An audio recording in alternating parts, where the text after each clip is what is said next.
Joe Harding vai ao banco tentando entender por que recebeu um aviso de falência. O gerente explica que agora ele deve dinheiro ao Estado e que a hipoteca triplicou porque o programa de juros reduzidos acabou. Joe lembra que no dia em que assinou o contrato, o gerente garantiu que a chance de aumento era mínima. Mas agora, o banco cobra 3 vezes mais pelo mesmo imóvel. Indignado, Joe afirma que foi enganado. Foi você. Foi eu o quê? Foi você que me vendeu esta merda. Ele mora com a filha e o neto, e não pode perder a casa. De repente, 3 ladrões mascarados invadem o banco. Eles mandam todo mundo, com exceção dos caixas do banco, se deitar no chão, com braços e pernas erguidos, numa posição humilhante, só para manter todos sob controle. O gerente começa a choramingar, e é cortado na hora. Joe diz que está com cãibra, consegue permissão para se sentar, entrega o aviso de falência e repara em uma tatuagem no pescoço do criminoso. O ladrão demonstra empatia, diz que a sociedade deveria cuidar melhor dos idosos. Joe comenta que o gerente só o enxerga como um número e, em resposta, o ladrão pega a carteira do gerente para dar uma lição. Em seguida, o grupo foge. Na delegacia, Joe descreve a tatuagem ao FBI e sugere investigar qual estúdio poderia ter feito aquele desenho, para chegar no autor. O agente debocha, mas agradece. Rachel, a filha de Joe, e a neta Brooklyn vão buscá-lo. No caminho, Brooklyn quer saber tudo sobre o assalto, enquanto Rachel só quer mudar de assunto. À noite, Joe vê o mesmo agente repetindo suas palavras na televisão, agora sem ironia. Na tela, aparece o desenho da tatuagem. No dia seguinte, Joe conversa sobre o assalto com os amigos Willie Davis e Albert Garner, enquanto passam o tempo juntos ao ar livre. Eles concordam. O roubo foi extremamente profissional. Logo depois, vem a notícia pior.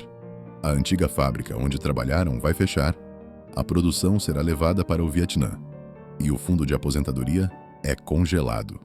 Sem saída, os 3 se encontram num restaurante. Joe sugere contratar um advogado, mas Willie lembra que talvez não vivam o suficiente para ver qualquer resultado. Ao chegar em casa, Joe encontra outro aviso do banco.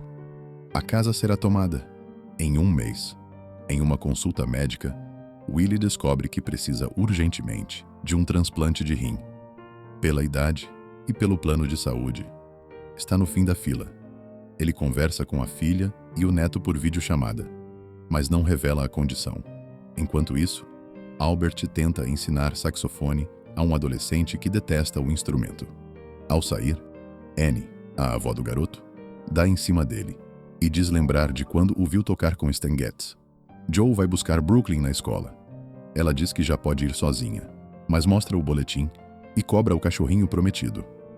À noite, os amigos celebram o aniversário de Willie e dão a ele um relógio com a foto da neta.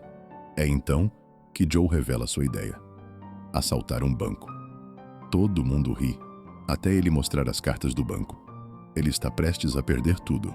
Joe diz que os bancos destruíram milhões de vidas sem consequência nenhuma e que, no pior caso, eles terminariam na prisão, com cama, comida e atendimento médico.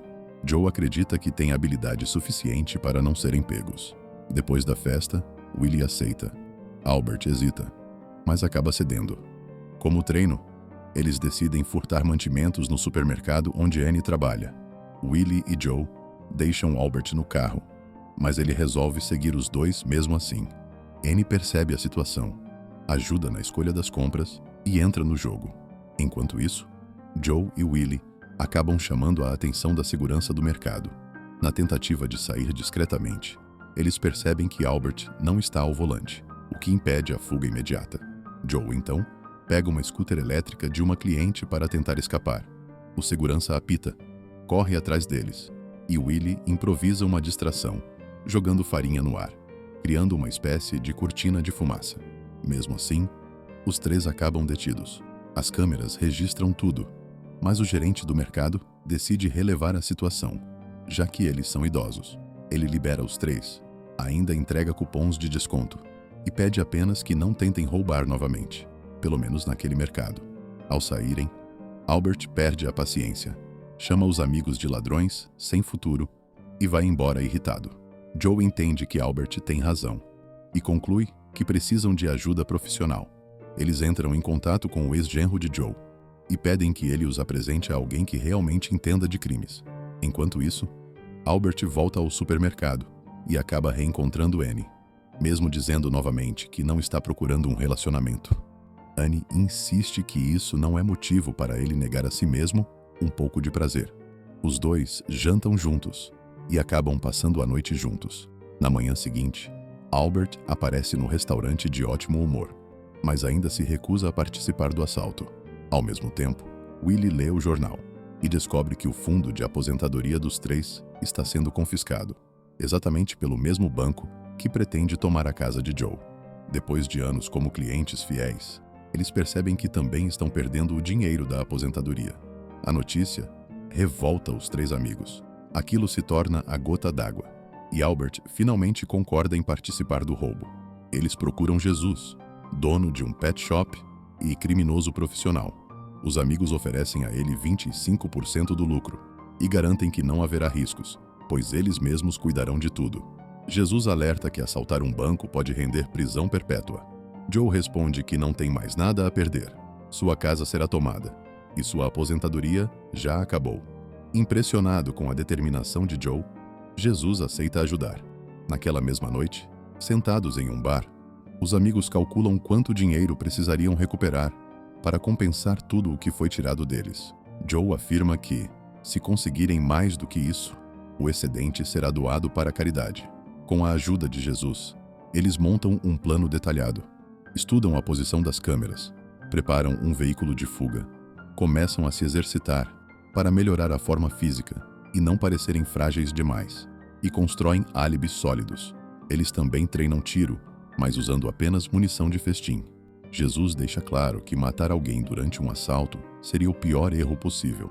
Os três combinam que, se a polícia aparecer, vão se render imediatamente. Na manhã do assalto, Joe prepara o café da manhã para o ex-genro e ensina tudo com cuidado, caso acabe preso. Brooklyn se surpreende positivamente com a presença do pai. Mais tarde, Joe avisa a neta que o pai irá buscá-la na escola naquele dia. Ela promete tentar se reaproximar dele, e Joe se despede com um abraço longo e emocionado. O ex-genro tenta convencê-lo a desistir, mas Joe diz que seus problemas são apenas seus. Para garantir o álibi, Joe, Willie e Albert se voluntariam em uma feira beneficente.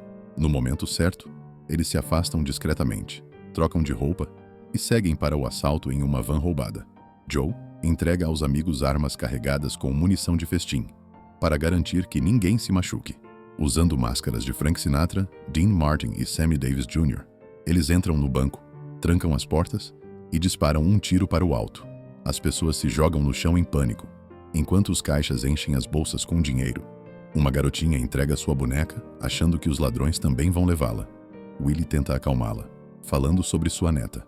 De repente, ele passa mal e desaba no chão. A menina tenta ajudá-lo a respirar, quase arranca sua máscara e percebe o relógio com a foto da neta. Aproveitando a confusão, um funcionário aciona o alarme e o gerente pega a arma que caiu do segurança. O gerente ameaça os três amigos e ordena que se rendam. Joe enfrenta o gerente verbalmente, mas o homem dispara o pente inteiro sem acertar nenhum tiro. Joe, então, aponta sua arma e diz que ele está prestes a morrer. Quando o gerente entra em pânico, Joe revela que as balas são de festim. Os ladrões mandam todos contarem em voz alta de 90 até 1, fogem em um ônibus e desaparecem. Quando a polícia chega ao banco, eles já abandonaram o veículo, pegaram as bolsas com 2.300.000 dólares e seguiram caminhos separados. Naquela noite, os amigos comemoram em um restaurante, enquanto Albert toca saxofone. Depois de beberem bastante, eles saem cantando, mas Willie passa mal novamente. O FBI assume a investigação, liderado pelo mesmo agente que havia interrogado Joe anteriormente. Ao analisar as imagens das câmeras, eles concluem que um dos ladrões é um homem negro com cerca de 70 anos. Joe e Albert visitam Willie no hospital, onde o médico reforça que ele precisa urgentemente de um transplante de rim. Willie assiste às notícias no hospital e vê o gerente do banco exagerando, dizendo que os ladrões eram jovens e ágeis. Albert se irrita por Willie ter escondido sua condição de saúde, enquanto Joe diz que doaria seu rim sem pensar duas vezes. Em seguida, O agente do FBI aparece na televisão, afirmando que os assaltantes provavelmente eram idosos. O gerente do supermercado reconhece o porte físico dos suspeitos e entra em contato com o FBI. Joe e Albert são presos. Willie, por estar hospitalizado, é interrogado ali mesmo. Cada um sustenta seu álibi. Albert diz que estava no banheiro por causa de problemas intestinais. Joe afirma que vendia ingressos na feira. E Willie diz que trabalhava na atração da Casa do Terror. Eles explicam como trocaram as máscaras e as armas falsas em um banheiro com saída oculta. Como Joe entregou o dinheiro a Jesus. E como todos apareceram nas imagens da feira, reforçando o álibi. O FBI admite que a história parece perfeita, mas afirma que todo criminoso acaba cometendo um erro. Os agentes levam Joe e Albert ao hospital, colocam vários idosos em cadeiras de rodas e chamam a garotinha do banco para reconhecer os suspeitos. Ela observa todos com atenção e afirma que o homem que a ajudou durante o assalto não está ali. O agente insiste, pergunta se ela tem certeza e a menina confirma com segurança. Joe tenta esconder o sorriso. Antes de sair, ela troca um olhar cúmplice com Willie. Alguns dias depois, Joe está em uma lanchonete quando Jesus aparece com um filhote, dentro de uma caixa de transporte. Ele diz que todas as vacinas estão em dia e que os documentos estão prontos. Joe pergunta se Jesus pegou a parte dele, mas ele responde que não, repetindo a mesma frase usada no banco. A sociedade deve cuidar dos mais velhos. Joe estranha, pergunta sobre a tatuagem no pescoço, e Jesus explica que era apenas rena, usada para despistar a investigação. Nesse momento, o agente do FBI entra na lanchonete. Joe se mantém calmo. O agente apenas devolve sua carteira, que estava guardada como evidência, e vai embora sem desconfiar de nada. Joe apresenta Jesus como dono de um abrigo de cães. O agente se abaixa para ver o filhote, sem perceber os pacotes de dinheiro escondidos no topo da caixa. Joe se despede, dizendo que precisa chegar antes de Brooklyn voltar da escola. Quando eles saem, a garçonete reclama da gorjeta em moedas, mas ao levantar o guardanapo encontra uma pilha de notas de $100. O centro comunitário onde os amigos costumavam se reunir também recebe uma doação. No hospital, Willie finalmente passa pelo transplante de rim, e Albert é o doador. Brooklyn se emociona ao receber o cachorro novo. Observando tudo isso, Joe reflete que, se a pessoa tiver sorte, encontra amigos que ficam até o fim. Amigos que envelhecem juntos, enfrentam dificuldades juntos, riem e choram juntos. Esse pensamento se transforma em um discurso para Albert, que representa tudo isso para ele. Mais tarde, os três amigos assistem ao casamento de Albert com Annie. Todos brindam. Willie comemora com a filha e a neta, e o pai de Brooklyn parece finalmente ter se reconciliado com ela.